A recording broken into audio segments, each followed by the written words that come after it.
Welcome back, everybody.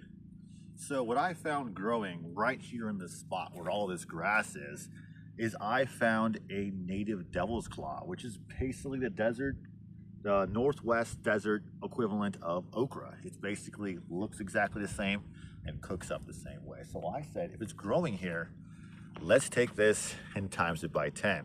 If I can get that growing, well then I don't have to do anything. It can naturally grow here.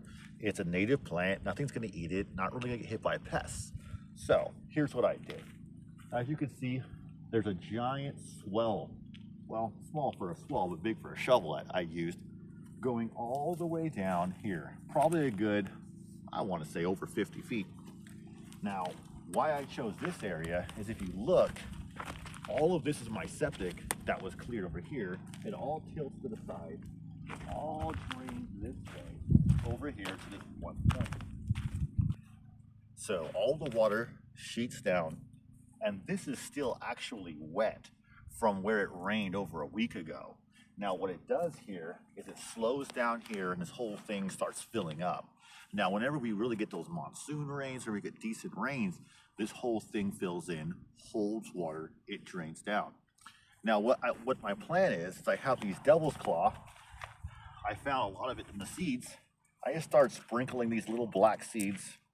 Look just like that. I sprinkle those bad boys in here. Now what that's gonna do is gonna grow a whole bunch of devil's claw in here. I put also native grasses growing, but also I started planting some grass in here too. These are seeds I put in here today. These are older seeds that are now starting to grow. That way I can get everything growing here because the grass is also gonna slow down the water, especially growing here in the winter time where it's not so hot. Now my plan is to have a whole bunch of that natural devil's claw growing in here, something I can harvest and eat without having to water it, without having to fertilize it. This is just a cyst that naturally just takes off and goes. So if you take a look at the different colors in the soil here, now that's kind of a cloudy day, we got a light rain, well, semi-light, and it was enough to fill this up just a little bit. And you can see it's a good 3 feet out wet this way. It's gonna be the same underground. Now what this allowed me to do is allow those fruit trees to grow this way, slow the water down, put it in the ground, watering my trees. Also what I'm doing is I have some grass I'm planting up on these berms. That way it holds everything in. I reseeded that as well. The water just keeps flowing around. Then it hits the second one that I have here.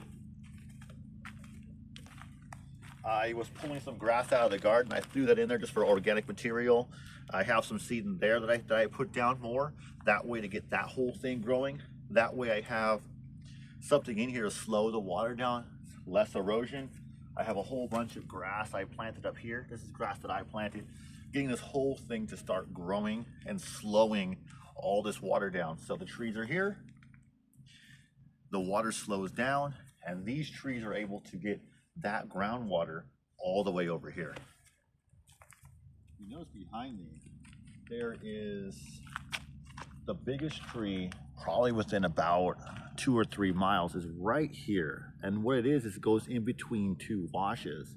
Now, why that mesquite is so big is because on both sides you have a wash. And what's that doing? Giving it groundwater. That water comes, it slowly goes to the ground, the tree can drink.